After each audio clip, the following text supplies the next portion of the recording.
I'd never heard my phone ring like that. Sorry. I don't know what that is. Hi, everybody. It's Azeezah Muhammad. I'm a fine artist and visual artist. I specialize in printmaking and painting as well. I recently had an exhibition on at Denzel's and Joe called Echoes of Change, and I'm part of a group exhibition called Myth of a Woman, currently showing at Ellis House. And today we'll be doing 21 questions with Cottontalk Studios.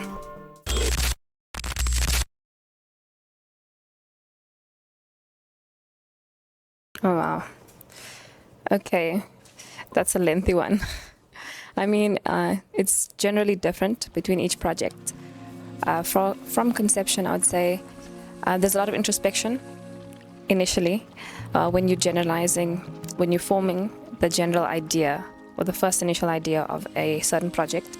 And then there's a lot of planning and preparation that comes afterwards, a lot of sketching, a lot of drawing. And then once you more or less have your broad idea, my practice is a bit more intuitive. So I start from my initial idea, and then in my body, I feel the next movements from that point, how I'm going to be transforming my initial idea into what I want it to become. The process becomes part of the work in a way, because obviously there'll be setbacks, things don't turn out usually as you expect, particularly with printmaking, a lot of, I would say, redirection.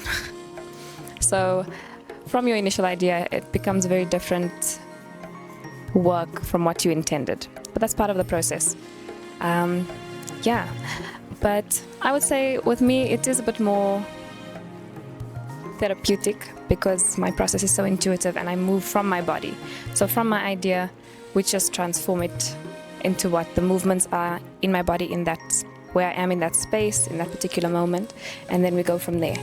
And then when it comes to creating, I think I'm really zoned in.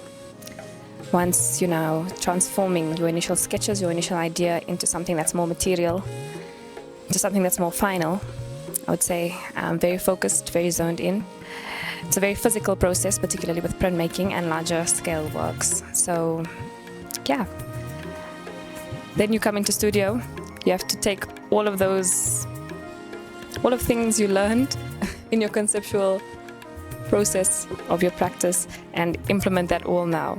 Obviously there'll be lots of experimentation, lots of different things that happen in the studio, but you take it and you work with it, you incorporate it into the work, redirect yourself, and yeah, that's what becomes the final work at the end.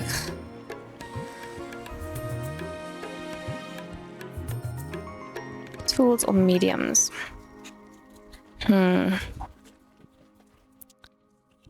Well, as a printmaker, I love ink. I love working in black ink in particular.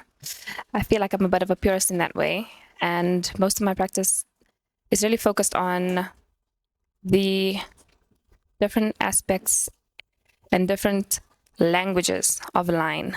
So that's different types of mark making, quality of line, and then depth in an image you can just create with lines.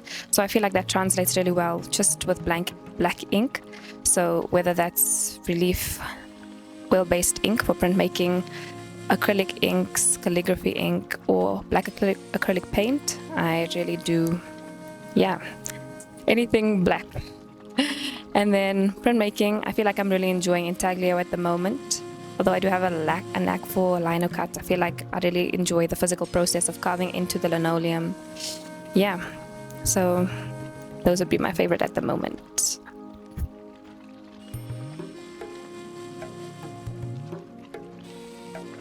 I feel like one of my bigger scale lino cut works, it's 1 meter by 2 meters, I believe. This one on the table at the moment. It was quite an emotional one for me, just because of the size of it.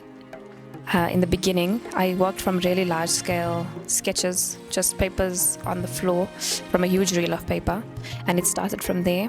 And again, my process is very intuitive, so I just started making marks on the paper, and they began to form like these bodies of cattle, like the ridges of the back and the hooves of an animal.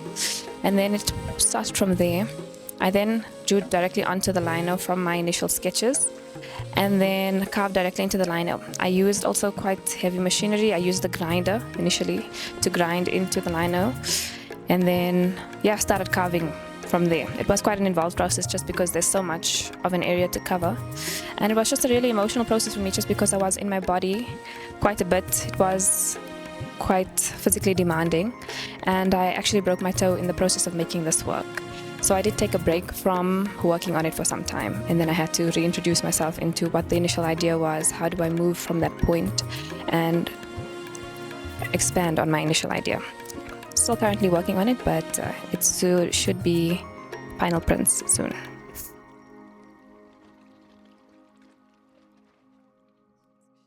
Any philosophies?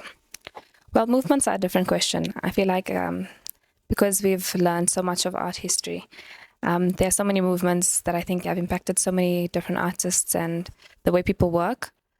For me, I think it's more in the process, it's more in the ideology, it's more in the philosophy. So my philosophy is I'm drawn to this essence of what creating is. Not so much this overarching philosophy or movement, but I really identify with the honesty that can be felt in certain people's work, and just that integrity. You can see it in the way they express line and color, and those are things I'm really drawn to. And once you start really looking at art, I feel like you can't really feel unless there's really that deep found honesty in a work. And I think that's what it is for me. That is a very deep question. Creating is a very emotional process. Like I mentioned before, all of your initial ideas start from what you feel, what you need to express, and a lot of introspection. So, because most of my works are abstract, I like to move within my body. There's a lot of movement. The movements and the flow in the line come from within me. I like to sit with an idea for a little bit and then start moving that idea through my body onto a surface, onto the paper as I'm working. So I feel like sitting with something that maybe makes you uncomfortable, or these really heavy emotions or really heavy experiences, and just feeling it, honestly. Thinking about what you could have done different, maybe, if you've hurt anybody. How do you move past from this point? Working from a point of resolution, but also working through an emotion. I feel like it's helpful to understand all aspects of what it is you're trying to communicate before really putting it into a work. And without an understanding initially what it is that you're struggling with or what you're trying to communicate, I feel like it gets lost when you try to sit with a difficult emotion but try to move it away from your conscious mind immediately. So sitting with yourself, really thinking about it, that process of introspection and documentation, and then transforming that idea and really thinking deeply through it. That's how you integrate it into your process. Well, that's a pretty simple question, honestly. I feel like it's like a calling almost. It becomes difficult to ignore, or it's an idea that will keep coming to you. It will keep coming to you in different forms. It will keep visiting you in a certain way. And you just can't help but thinking about it. And I feel like that's when you have an indication that maybe it requires further investigation, maybe, or a bit more thought. And the idea will keep coming to you in different ways. You'll keep thinking about it until you resolve it, until you maybe transform that idea or that energy into something else. I feel like it will continue to just come to you.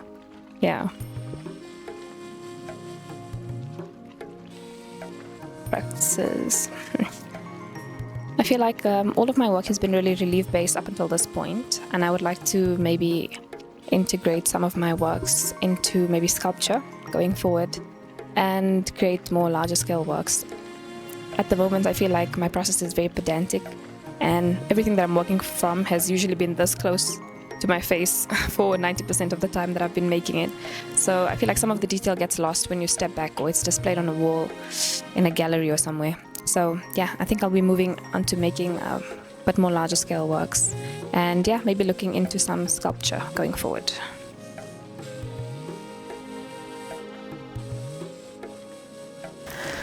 I mean, I don't recall any one specific moment in time where there was this great moment of inspiration, but it happens quite often. I think it happens almost every time you make a work. There's this, I don't know, there's this moment where everything begins to click.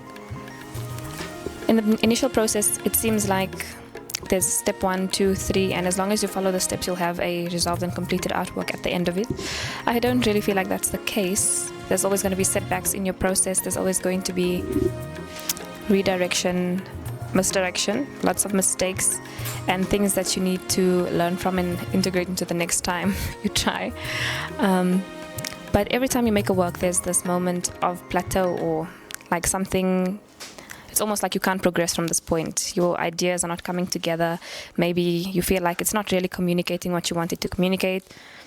And you just feel like, okay, I don't know if we should give up this work, or we should revisit it at some point. But I feel like almost every artist I know, and every work, or most works that they have, there's this moment of, I don't know if I'll be able to salvage this. I don't know if we should continue with this project.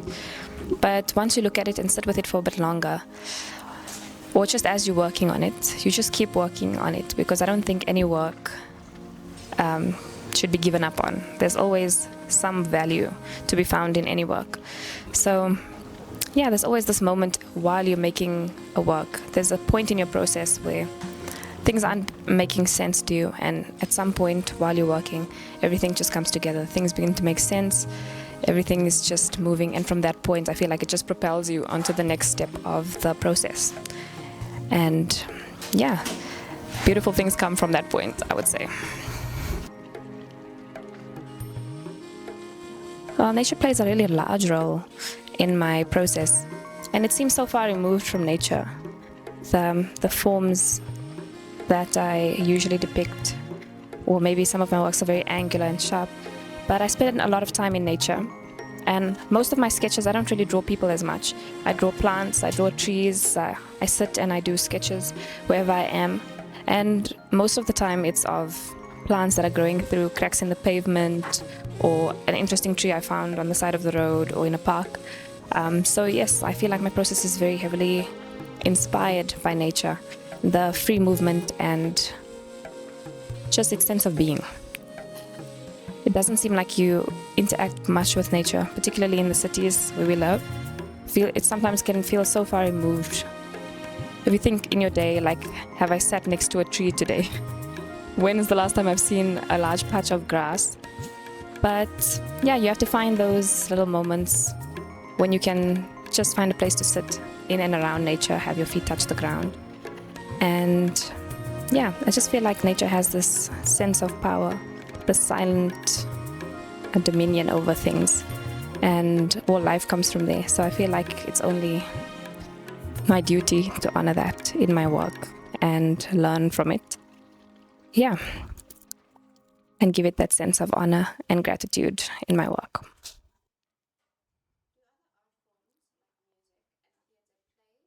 There was a point where I was really interested in film, but I feel like I've integrated that more so into how I live and how I think.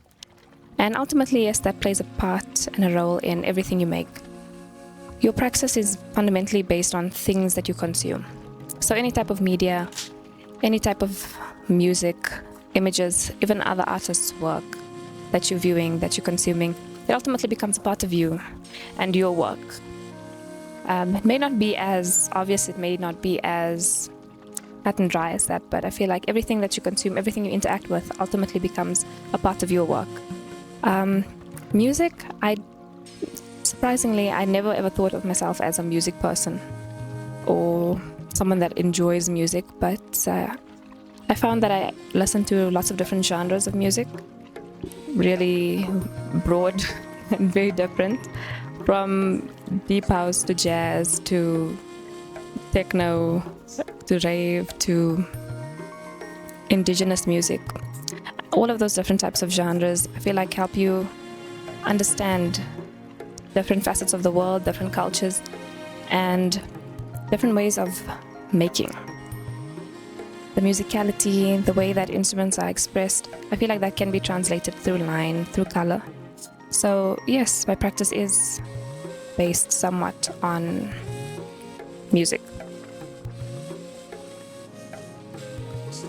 I feel like politics do play a role in my work.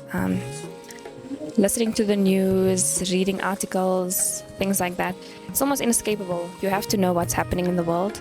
I know lots of creatives tend to shy away from that, myself being included.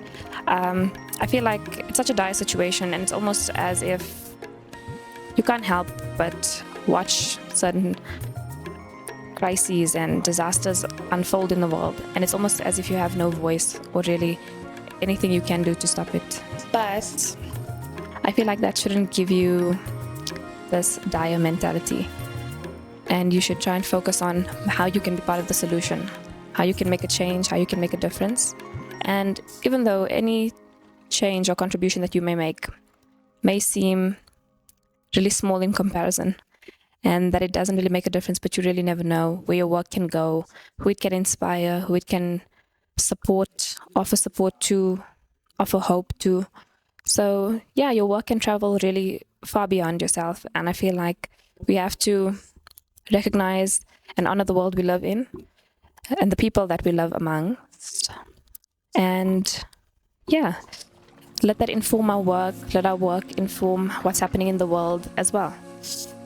I feel like it's an important part of a process, and we shouldn't really ignore it going forward.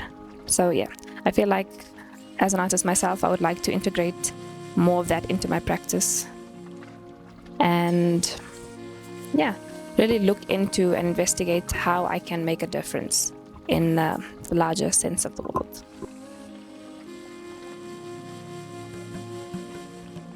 I think collaboration is really quite such a powerful tool for creation. I feel like it's not only a creative process, but also a personal one, because your collaborators can really inform the journey of your practice going forward. From that point, you learn so much from the next practitioner and how they work and what inspires them, that you can't help but be moved, and interrogate your own practice and how they work together, but also in ways that they might not work together, but how you can move forward together as a unit. Working in group spaces such as open studios, or maybe you work in a academic environment where you're working among other artists, like I mentioned, you can't help but be influenced by the next person. And I feel like it's so beautiful that they become part of your creative journey, not only for the time that you do spend together, but going forward in your other endeavors, you'll always have a little part of knowledge that you've passed on to the next person that they will carry with them and implement into their practice going forward. So it's really almost like a gift, and it's always so rewarding, and there's so much value to be found in collaboration, because the next practitioner will always impart a different type of essence into the work, and that can be seen at the end. So it's really just like a union of your two ideas and ways of working, which is so amazing. Not only the process, but the end result as well.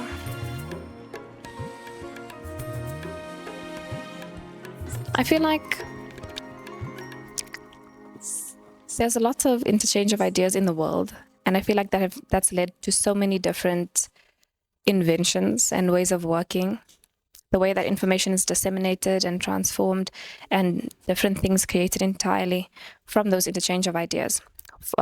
With my practice in particular, I feel like because of my focus and attention to line, I've been heavily influenced by calligraphy, not only Middle Eastern, Arabic, Aramaic calligraphy, but also Japanese and Chinese calligraphy as well.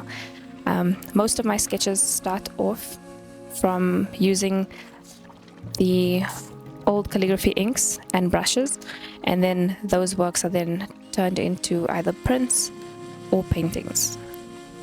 So yeah, I feel like the interchange of ideas are a really important part of my practice, and each artist, to a certain degree, lends from a different culture that may or may not be their own, and they make it something new entirely, belonging to them.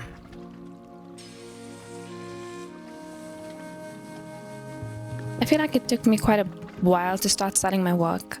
I wanted to make sure that I was happy with sharing my work with someone else. I wanted to make sure that the work was complete, that it was perfect.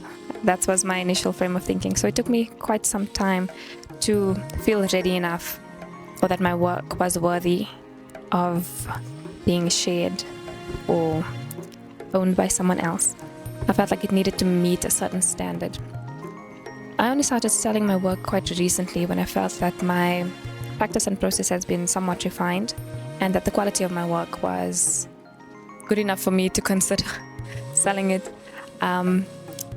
Many people have inquired about my work, but I still didn't feel like it was ready to be sold. So until I started showing in exhibitions, that's when I began selling work, really.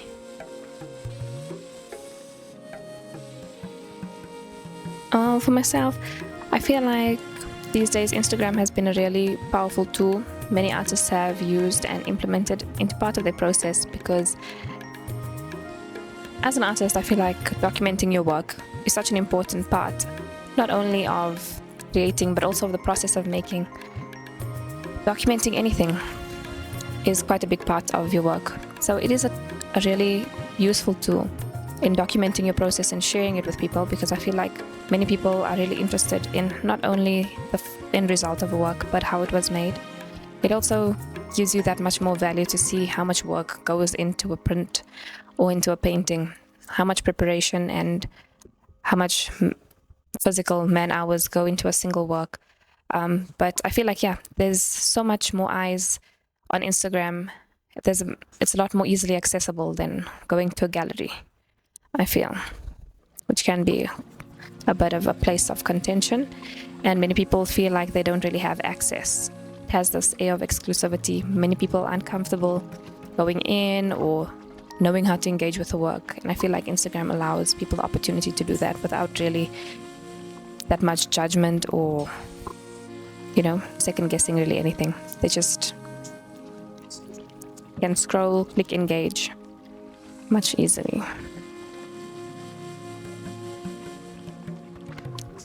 Well, there's many different ways of answering that question.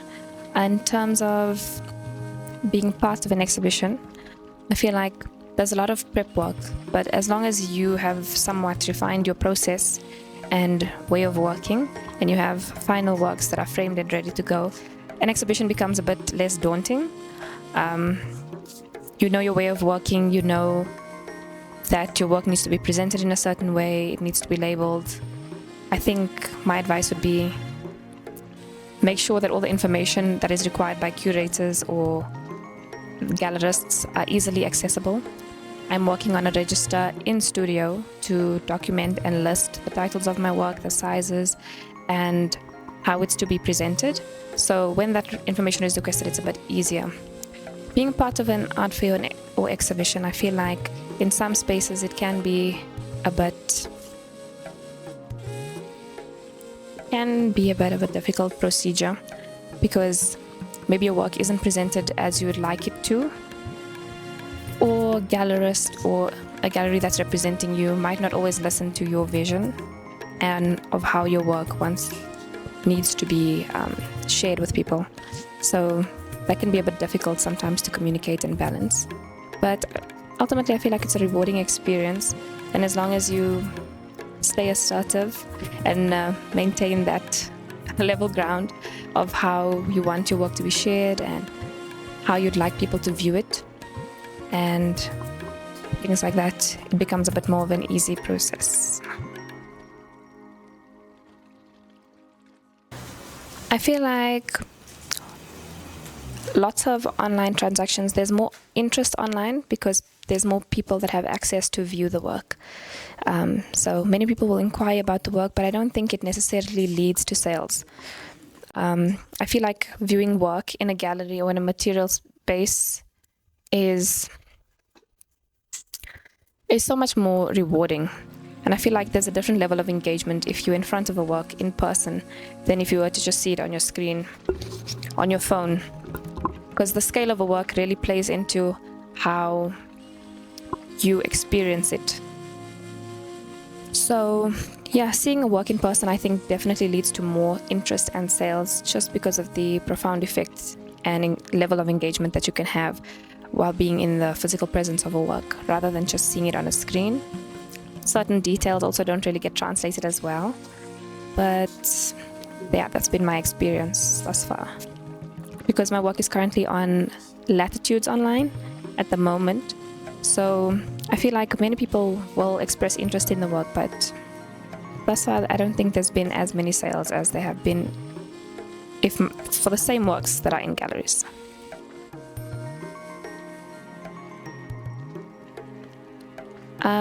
Yeah, I have a really recent work. At the moment, it's currently untitled. I worked on a really small scale on an intaglio work. I think it's this one behind me, if I'm not mistaken. Yeah. And it really speaks to the intuitive process, and more so the physical ways of working in printmaking. It's a dry point etching, so there's lots of different aspects of how to create a mark. So I initially carved directly into the plate and worked directly on the plate. So I didn't start from a sketch, I didn't start from any prep drawings, I carved directly onto the plate, adding lots of texture, really using those expressive lines, and worked from there. I created sort of it's almost a landscape. It became its own work eventually.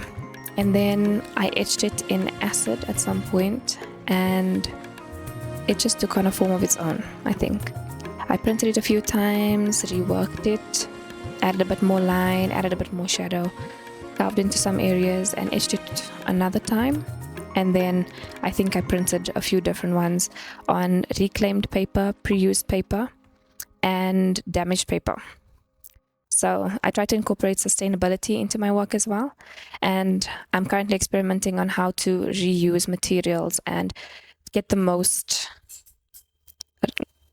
runtime out of material that I possibly can, while still creating a really clean piece of artwork at the end. Oh well. I initially didn't think there were any, but I try not to work. I try not to be heavily reliant on photographs. I try to work either directly from movement, or from my body, or from a thought or idea, rather than using a photo reference for my final works. Maybe for prep drawings, but I try not to rely too heavily on photographs or pictures in my process. And there was one other one. Yeah, okay, I think that's the main one for me. Okay, so work-life balance for me at the moment, or for the past 3 years, I think has been quite difficult, as I've had a full-time job while practicing on the side. I feel like many creatives have the same setup, which is quite difficult to manage at some times. Yeah, so there's a lot of late nights, a lot of working through being tired and sometimes unpleasant, but I feel like it's very important I try and manage my time to the hour. So in my free times or my free hours, I will try and schedule every single hour of my day. Preparation before I come into the studio, I have to set out all of the materials I need for the next day. All of the print outputs need to be stipulated the day before, so I'll specify how many prints I want to produce for that day. Sometimes you meet it, sometimes you don't, but it's always good to have a goal in mind. All of my materials are set out, and my sketches for when I need to go into the studio, and then when I come into studio, it's grind time. Everything needs to be set out, all my materials need to be laid out, and then we pushing prints from there. So yeah, I try and work from a semi-prepared plate, but I'll allow some time for myself to work into the plate again, carve any additional etchings that I may do for the intaglio series that I was working on. Yeah, so I have to allot for all of that time. in the times that I am working, I'll try and work on maybe some of the concepts that I had been thinking about, document some parts of my process, try and make lists, lots of lists, lots of calendar entries, because you don't want to double book yourself, overbook yourself, or burn yourself out. So yeah, that's also a part of my process. I feel like that I've really started to work on at the moment. And yeah, I feel like it's a really important part of your process, because if you have a really good schedule and really good plan, things go so much more smoothly from that point.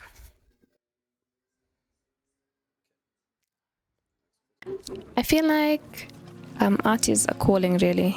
And like I said, ideas will keep coming to you, and you just have no choice but to transform them into something, to visualize them, to revisualize them, to tear them apart, build them up. It just becomes a part of how you think, part of how you love. And ultimately, even if you're not really producing an artwork, a painting or print, I feel like you're always creating in your daily life. You're always creating interesting stories in your mind, or interesting ideas, or fashioning certain things in your mind. There's always this degree of imaginative thinking that just overtakes your life at some point. So even though there's no material thing at the end, I feel like if you're an artist or a creative, you're constantly generating something. You're generating an idea, you're generating energy, you're generating something to some degree. What keeps me going is sometimes people really resonate with your work, or they understand or can see what you're trying to convey without you telling them. Most of my works are really abstract, and part of the way I want people to enjoy them or engage with them is that whatever you interpret from my work, or whatever you see, is part of the experience and something you can take with you.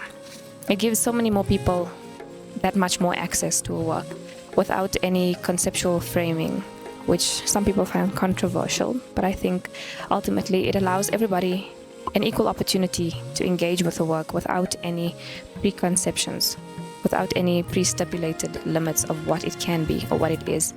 And I feel like it's that much more valuable to a lot more people. So I feel like anytime someone engages with my work, or anytime someone extracts something of value from my work, is something that inspires me to keep going and keep making. And even though some people may not understand your work or resonate with it, or it may not be in the style that they're comfortable or used to, I feel like it helps to think about how many people do enjoy your work or engage with it in a certain way, and they really resonate with it, and that inspires me to keep going. Really, I feel it's like an experience that keeps giving, to find value in something. Ultimately, all work has value in it. So yeah, that really inspires me. Oh yeah, and advice for other creatives, I would say, keep making, and keep making without any discrimination. Whether it seems like it's an idea not worth pursuing, or something that's really small, or you think nobody will really find it interesting, I feel like there's so much value that's lost by second guessing yourself, and so much time that you're wasting overthinking an idea, overworking something to the point where it's not what you initially wanted it to be. Just have fun with it. Keep moving, be free with your process. Don't imply too many limits on what you can and cannot make. Even though once you begin practicing and the industry has certain requirements and criteria that you have to meet as an artist, and many galleries have preferences on what they want to show and how they want to present it, ultimately I think you as an artist have the final say in how you make, how you create, what your process is. And stay true to that. At any point, whether you're starting out or you have an experienced artist that has been practicing for some time, I feel like stay true to your vision, stay true to what it is that you started, your reason for creating every day, and just continue on that journey. Don't let anything hinder what your initial idea, essence, and passion has led you to do.